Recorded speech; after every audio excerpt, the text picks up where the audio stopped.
Today's treasure tale request come from Clancy Woodard, who wanted to know if I had any treasure tales from the Chambers County, Texas area. I came across one treasure tale and also a site of interest. Let me tell you about it.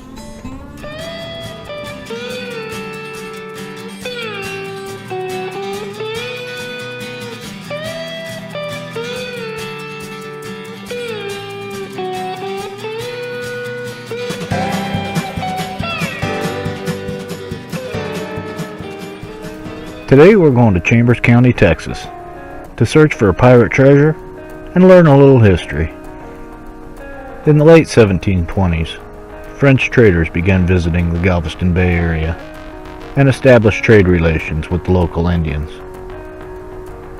By May of 1754, Joseph Bloch Payne and other fellow Frenchmen set up a permanent trading post near the east bank of the Trinity River, around 8 kilometers upstream from Trinity Bay.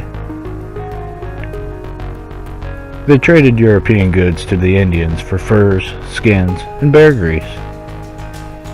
Word of the trading post reached Spanish authorities, who felt this was an encroachment to their territory. In September of 1754, the Spanish dispatched a force of 25 soldiers under the command of Lieutenant Marcos Ruiz.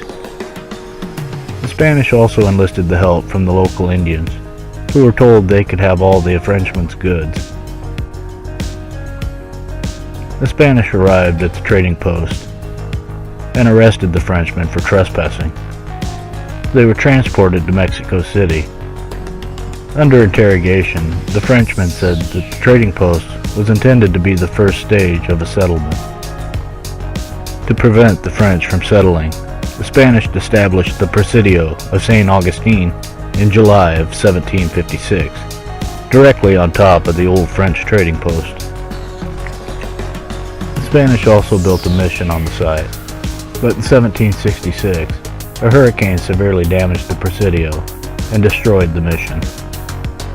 After the storm, the mission was rebuilt in the same location, but the Presidio was moved and rebuilt about 1 kilometer to the east, still close to the mission, with the Spanish abandoning the area by 1771. While the Presidio and mission are archaeological sites that can't be detected, the surrounding area should be ripe with old relics and weapons from those turbulent days. Look for old landmarks that stand out, that would have been around a couple hundred years ago. Large rocks, small hills, etc. were likely used as place markers by locals. They may have also been meeting points, as most locals would have known their location. The streams and creeks leading to Lake Miller may have washed out some old relics from the French and Spanish days in the area. If not, Lake Miller may hold another treasure from a little later in history. Around 1816, notorious pirate John Lafitte established a base for operation in Galveston. While there are several silver coins washing up on the beaches in the area, rumor has it that Lafitte lost a ship while taking it up the Trinity River towards Lake Miller. I read a current article that said a team is currently in search of the ship, as it was thought to carry a treasure of gold and silver looted from Spanish galleons in the Gulf of Mexico. Lafitte was said to have hidden commandeered vessels in many of the rivers and streams. It's thought the local rivers and streams were deeper in those days and have since filled with sediment. The ships would then be gone through for valuables without the prying eyes of pirate hunters on the open water. While the state archaeologists seem to be working on the Lake Miller find, sounds like any of the river and streams that may have gotten a ship in it may hold a surprise or two. Beaches where these streams empty into the bay may hold some nice relics or valuables that somehow found their way into the stream and were washed down over the years. While the entire area is full of history, I would stick to the lakes and waterways.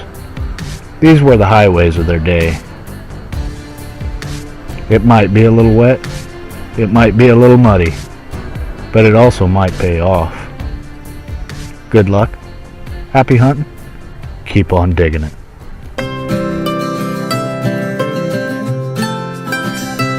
Please like, subscribe, and share with a friend. Hit that notification button to follow me on YouTube. Thanks for stopping in. Hope you enjoyed. Good luck, happy hunting, keep on digging it. For even more to explore, check out these other videos.